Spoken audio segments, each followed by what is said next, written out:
Bakit nga ba tayo nagbabiyahe? Para magpahinga at takasan sandali ang problema? Para makabanding ang pamilya? Para makakain ng mga pagkaing bago sa panlasa? O di kaya para sa mga karanasang madadala natin habang buhay? It's a phenomenal experience. You see them face to face. Sabay-sabay tayong mamasyal sa mga bansang hindi kailangan ng visa para mapuntahan. Weird na sobrang galing na parang still surreal. Dream travel less the hassle? I got you, Bieros.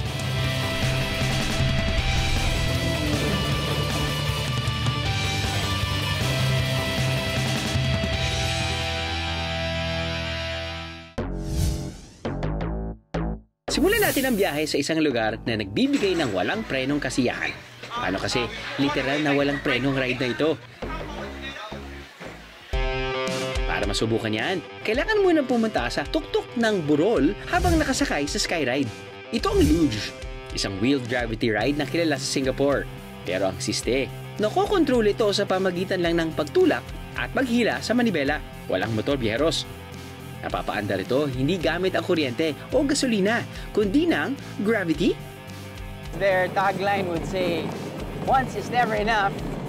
Hey, I think that's super duper true dahil once na sinakyan mo to, which is around 600 meters long, paulit-ulit mong gagawin to dahil sobrang saya. Hindi lang ito panay chill slide pababa. Hihigpit din ang kapit at kabig nyo sa manibela dahil marami ritong OA na daan. Liko kung liko mala racer. Ah, come on! Hilinita! Intense ang first activity. Tara na't magtampisaw muna para mapawi ang init na dala ng summer heat. Let's all beat the heat sa biggest water park in Singapore, ang Wild Wild Wet. Na hindi lang nakaka-fresh, ang lakas din maka-feeling bata. Ilabas na ang mga pangmalakasang swimwear. Dahil 3 oras lang na airplane ride mula Metro Manila papunta sa Singapore, mararanasan nyo na ang nagtataasang, naghahabaan, at napakaraming slides, visa-free. Simulan na natin yan sa Kraken Racers. Perfect para sa mga competitive yung kasama dahil pwedeng mag-slide ng sabay-sabay sakay ng mat sa 4-lane mat racer na ito. Dahil wala akong kalaban. Of course, ako na ang winner. Hey! Sigurado namang mapapaliyad ng todo kapag ang slide halos nakatayo na. Sa bilis nitong 50 feet per second, mapapayakap ng mahigpit sa sarili dahil nasa 6 na segundo lang ang pagpapadaos-dos. Mas matagal pa ang sinabi ko Pero no match yan sa sunod natin susubukan. Kakayanin nyo ba kung ang slide singtaas ng 6-story building? Makapigil hininga kang bubulusok pababa sa bilis na 70 kilometers per hour. Hingang malalim at maganda para sumigaw!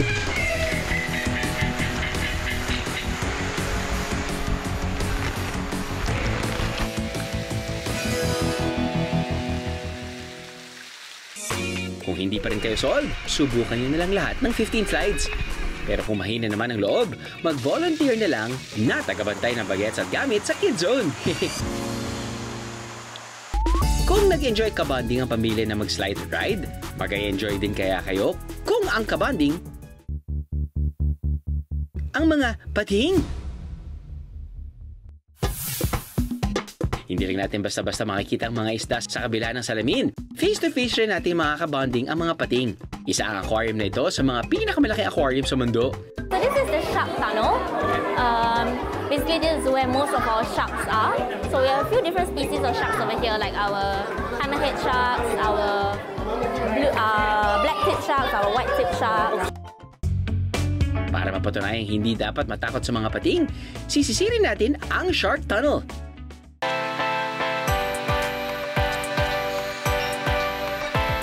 Nang lumusong ako, lumayo ba naman ang mga pating?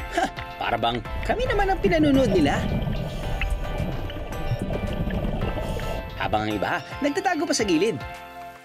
Nasa mahigit 70 sharks mula sa 12 species ang naninirahan sa shark tunnel.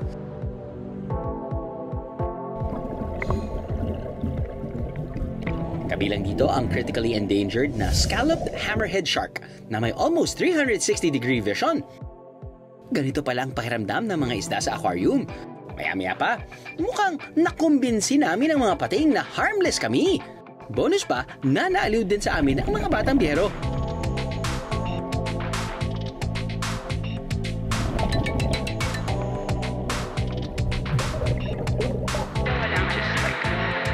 Swim beside you, underneath you, above you, and it's really beautiful. Beautiful. Kung naka-meet and greet natin ang mga pating, may pa-warm welcome din kaya ang mga bantay ng isang sanctuaryo sa Indonesia. Tulad ng Singapore, visa-free rin ang pagpunta sa Indonesia. Hindi lang yan, dahil 69 na bansa sa mundo ang pwedeng puntahan ng mga Pinoy na may Philippine passport visa-free. Sa mahigit 12 hectares na lupain ito, kapansin-pansin din ang libu-libong Balinese long-tailed monkey.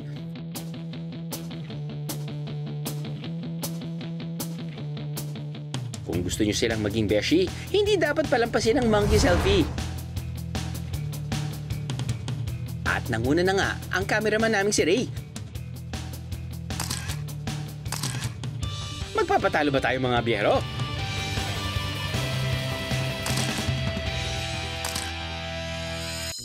Kung anong dami ng mga unggoy sa Monkey Forest, mas marami pa riyan ang mga templo sa isla. Hindi maubusan ng bibisitahing templo sa mahigit 20,000 temple sa buong Bali. Isa na riyan ang Tirta Empul, kung saan ang mga turista sama-samang nililigo sa isang spring na pinaniniwalaang nakapagpapagaling daw ng mga sakit. Isa ito sa pinakadinarayong templo sa Bali, kung saan makikita ang ilang holy springs. It's my first time to experience, bathing in a pool that's public and you can actually drink and bathe yourself using it. Dito ginagawa ang Balinese purification ritual na melukat. Naniniwalaang nakapagbibigay daw ito ng magandang kalusugan at nakapagpapagaling din ng mga sakit. I prayed for the safety of my family. I also tried the water, which was pretty yummy. Water's pretty cold. Buti lang kasi hindi ako naligo kanina umaga. Nice experience. Nice to see a lot of tourists in different colors also. Enjoy the experience. If you want to immerse yourself in the Balinese way, this is definitely it. So, yeah. Hindi tulad ng ibang parte ng Indonesia, ang mga taga-Bali malayang nakakain ng karne ng baboy. Hindi raw kasi ito bawal sa Hinduism na pangunahing relihiyon dito. Kaya ang bida raw sa kanilang mga salo-salo, lechon!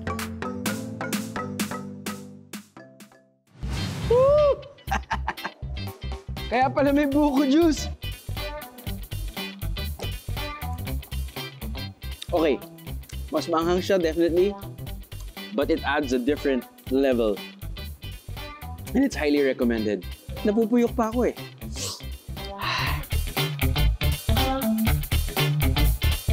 Parang medyo maalat lang siya eh. Pero kapag nilagyan mo nito, parang yung coconut aftertaste na papacify niya nai-equalize niya yung pagkaalat, biglang darating yung anghang na mag-overshadow sa dalawa. Yun yung sensation na nalalasahan ko ngayon at nararamdaman.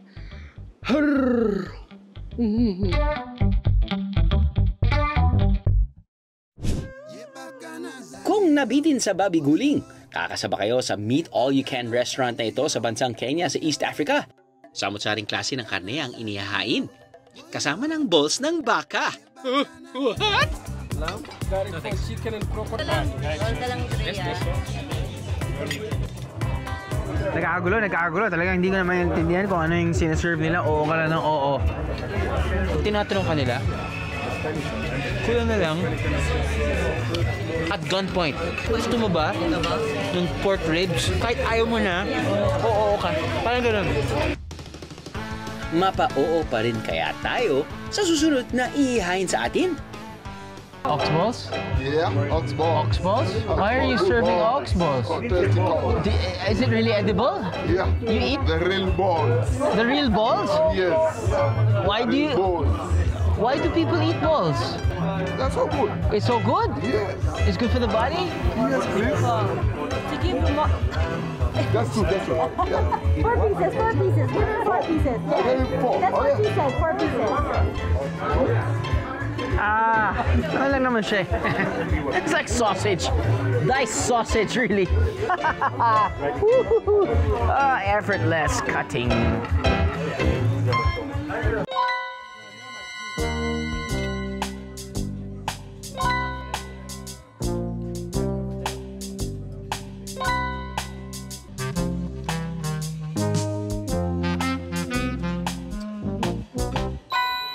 Naniniwala ba kayo na matatagpuan yan sa bansang Kenya na nasa Africa?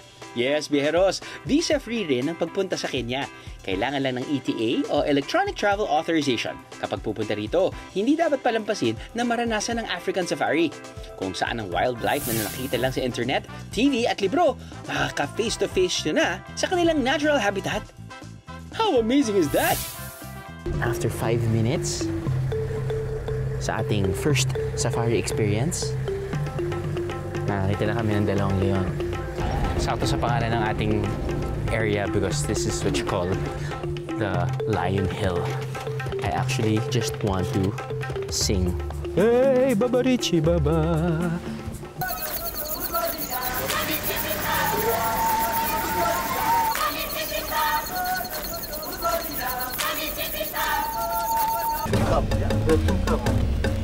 Dalawa na ba?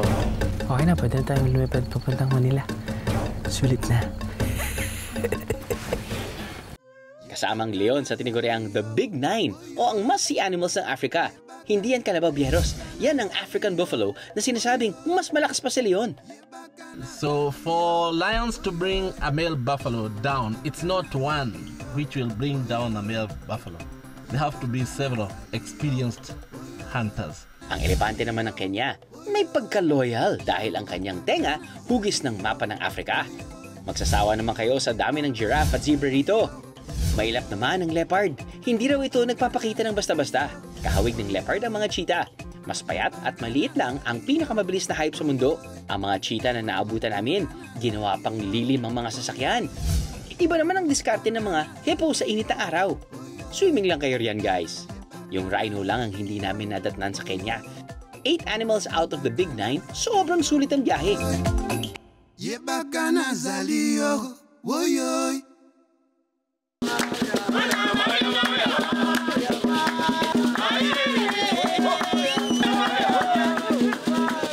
Hitting 2 birds with 1 stone ang peg dahil pupunta tayo hindi lang sa isa, kundi sa 2 bansa pa sa Africa. Literal kasing isang kembot lang ang Zambia mula sa Zimbabwe. At nasa pagitan ng 2 bansa ang pinakamalaking waterfall sa buong mundo, ang Victoria Falls.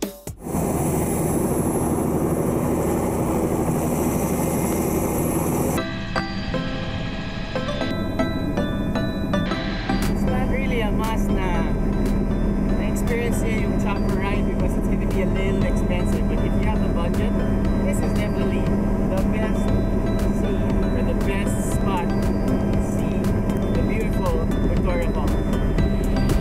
Makikita kung paano nito pinaghihiwalay 2 bansa. Dahil dry season, ang parte lang ng Zambia ang may tubig.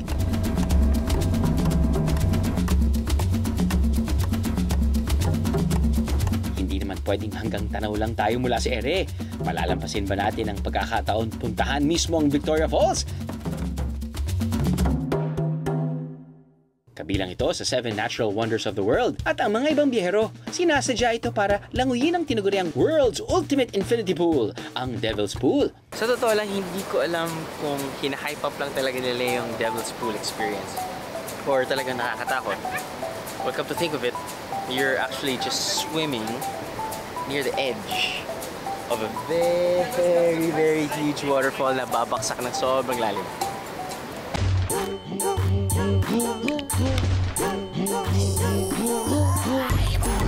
Yang saglit pa.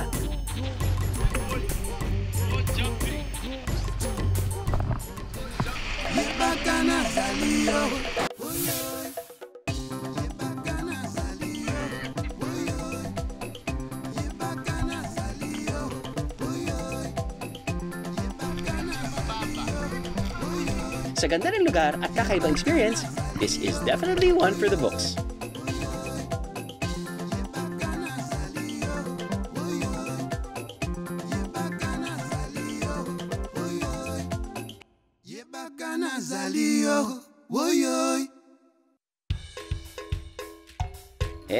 Kalma lang. Hindi pa tayo tapos. Dahil ang talon na yan, tatalunin natin. Literal!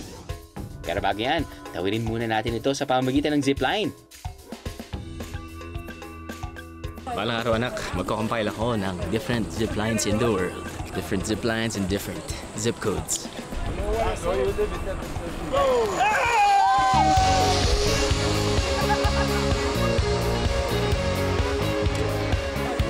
May bilis lang naman itong 120 kilometers per hour at may taas na 120 meters above Zambezi River.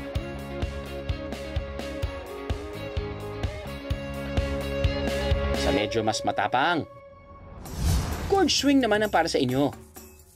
Kung sa zipline, may kable na babaybayin. Sa gorge swing, walang kakapitan habang dinuduyan ng malala sa ere. Literal na mafo-fall kayo sa taas na 70 meters at lalambitin ng 90 meters above Zambezi River. And for the finale, hingang malalim dahil ito na ang pinaka-extreme sa lahat. Para may iwan ng kaluluwa sa taas ng Victoria Bridge kapag sinubukan ng bungee jumping. Tatalunin nyo lang naman ang tulay at mahuhulog sa taas na 111 meters. Kaya niyo yun!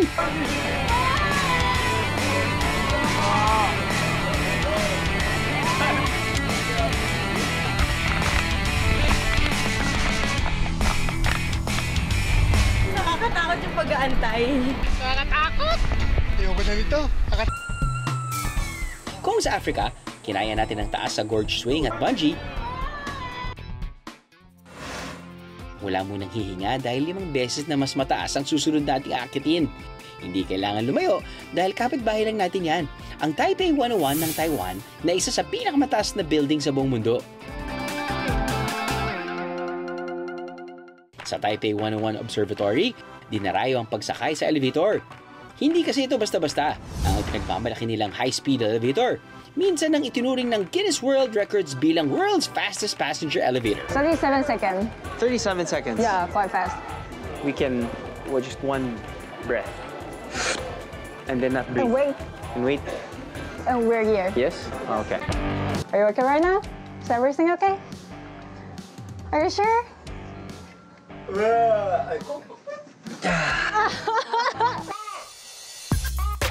Wait a minute! Bakit may pagsuot ng harness? What is happening? Mula rito, maghahagdan na lang daw paakyat sa 101st floor. Moment of truth! Welcome to Skyline 460. Ito ang open area sa 101st floor na pinakatuktok ng Taipei 101.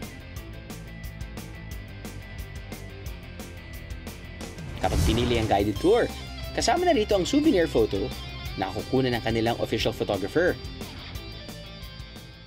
It's not our first time here in Taipei 101, but it's our first time to even reach the 101 or 101st floor. They just recently opened it to the public.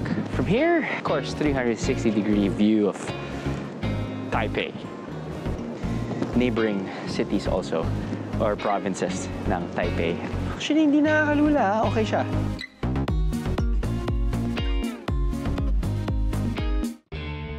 Pero kapag nasa Taiwan, hindi ka naman malulula sa presyo ng kanilang mga pagkain.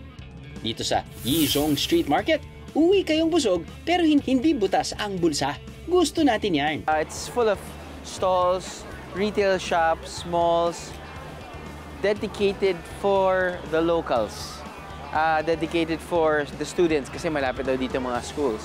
Which means, we can act like a local. Which means, hindi ito magiging tourist trap, which means makakakuha tayo ng best deals. Ang craving natin ngayon, ang pinipilaang Taiwanese large fried chicken o Ji-Pai. Ngayon sabi nila, kung pinipilahan ng mga estudyante, yung estudyante, dito na nakatira yun eh. It must be good.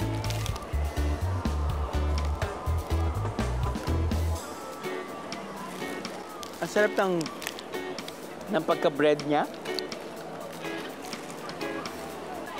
I want it that way. Sa dami ng lugar na atin ang napuntahan, iba't ibang klase ng pagkain na rin ang ating natikman. Sa Zimbabwe, kakaiba ang diet staple at delicacy nila.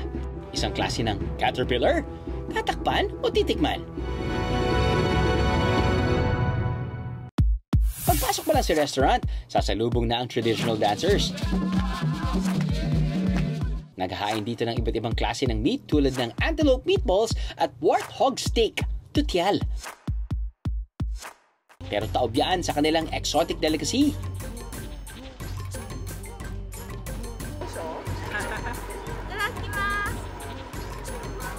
How does it taste like? It's just good. Be honest, brother. Be honest, my man. But it tastes nice. Tastes nice? It tastes nice. Yeah. It tastes nice. I'm scared. No, man. Let's eat. Let's eat. Yes. Are you sure you eat first? I eat. You eat at the same time. Okay, go. Okay.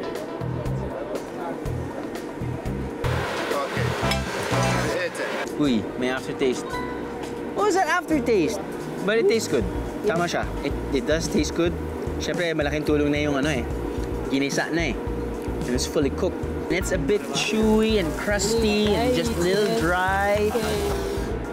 But it tastes good. Please. Yes! Yes! Bakit nga ba tayo bumabiyahe? Malapit man o malayo, sa loob man o sa labas ng bansa. May mga bagay na sigurado. Sa bawat pag-alis, may mga bagong aral na natututunan. Bagong nadidiscover sa ating sarili. At bagong karanasan na sa ating alaala, paniguradong habang buhay mananatili.